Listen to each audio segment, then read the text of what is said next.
Now it's time to go up and down stairs. So the rule of thumb is good foot goes up, bad foot goes down.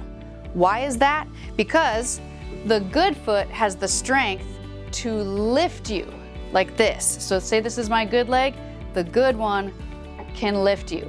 And then the bad one goes down. Why is that? Because the good one is lowering you. It has the strength to lower you. So let's go ahead and try that. So grab onto whatever support you have. Yes, and good foot goes up. Let's go back down. Perfect. Bad foot goes down. Another reason for this is your bad leg might not have the knee flexion you need to go up and down stairs yet.